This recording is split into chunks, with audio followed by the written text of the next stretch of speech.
Hey, YouTube, this is a video response to zkueker88 in his video, Is Abortion Wrong? And he says, yes, obviously.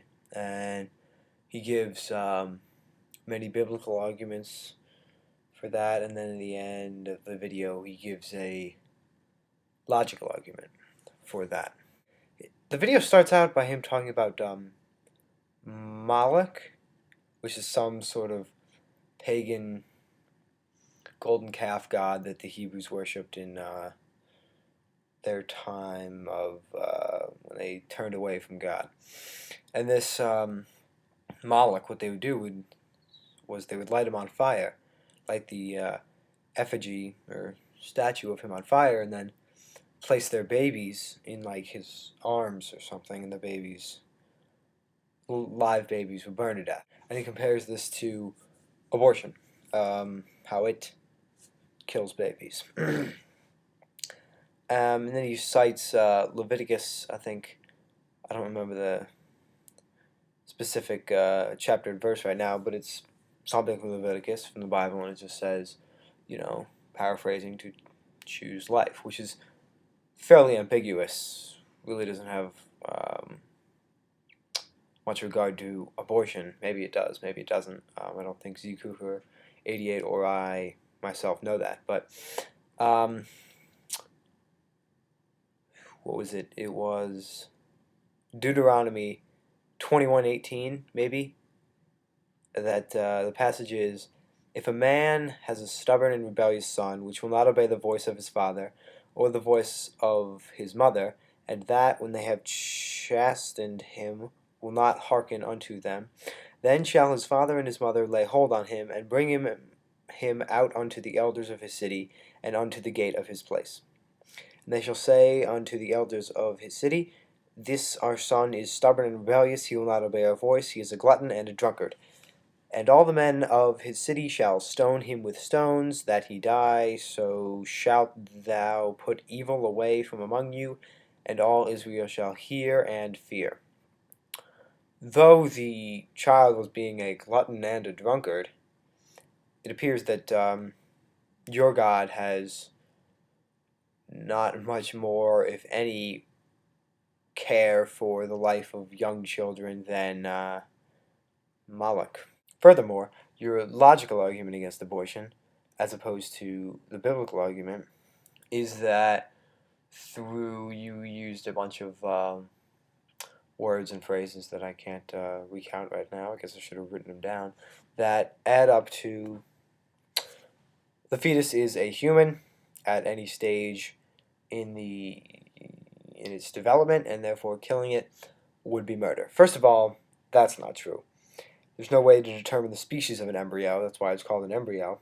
It is life, but I'd ask you if you're a vegetarian, if you are, or if you've ever stepped on an anthill or swatted a fly. Chances are you've destroyed more animal cells, and that's what they are. They're animal cells. There's no such thing as a human cell. There's different types of animal cells, but there's no cell specific to humans that makes something human.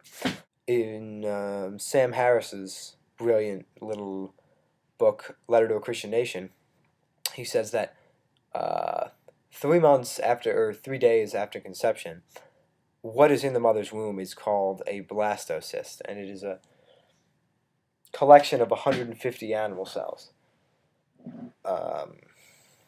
To get some point of reference, there were 100,000 animal cells in the brain of a fly. So as I said, swatting a fly would be the equivalent of aborting, the physical equivalent of aborting 100,000 3-day-old babies.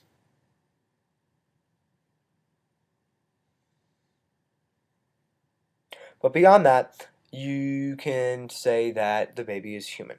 The fetus is human. You can say that, and I do not argue against that. I don't believe it, but I don't argue against it because it's a point that is harder to make than the one I'm about to present. you ask, where does the mother get the right to kill the baby? You say that we're placing the mother's right to do what she wants above the life of the baby. Now, you obviously consider the baby at any stage of development a human, and therefore you give it the rights of a human, the right to life, the right to liberty, the right to the pursuit of happiness, even though a baby, fetus, embryo can't really pursue any sort of happiness. You grant it human rights because you believe it's a human. Therefore, it has human rights, let's say, as dictated to us in the Constitution. Now, the Constitution also requires punishment for any human who infringes on the right of other humans. That's what our justice system is based on, obviously. I don't need to explain that. But the point I'm making is that the baby, if you grant that it is a human, you give it rights as a human, then no doubt does it deserve to be punished as such.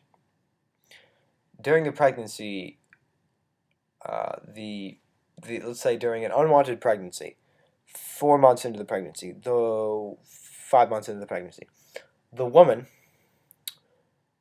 is going through lots of pain. She's physically handicapped, not severely, but physically handicapped. Her body is being robbed of its nutrients and minerals. The baby is physically negatively affecting the mother. Now, if I were to physically negatively affect you, there would be no warrant for my death. It doesn't deserve the death penalty, obviously. But you can't punish a baby besides the death penalty. You can't give it jail time or whatnot. So, since this baby is a human and has its rights, the right to life, then by undesirably infringing on the mother's right to health and happiness, the baby deserves to be punished. The only way to punish the baby is to kill it. Now, obviously this baby hasn't really done anything wrong, but if you're willing to grant the baby rights as ascribed in our U.S. Constitution or as ascribed or as put forth by your God, you have to also concede that it must be punished. And the only way to punish that baby is by aborting it. This seems a little gruesome or barbarous. Is that the word? Yeah, barbarous. But that's the truth of it. And if the mother doesn't want the baby in there, and it is causing her pain, lessening her health, she has the right by law, by American law, not by American law concerning Roe versus Wade, but by American law based on our Constitution, to abort that baby. Abortion is not wrong. Let's say before 1973, abortion and after it, abortion is right based on our Constitution and based on the laws given to us by your God. Yeah, that's what I have to say. Peace.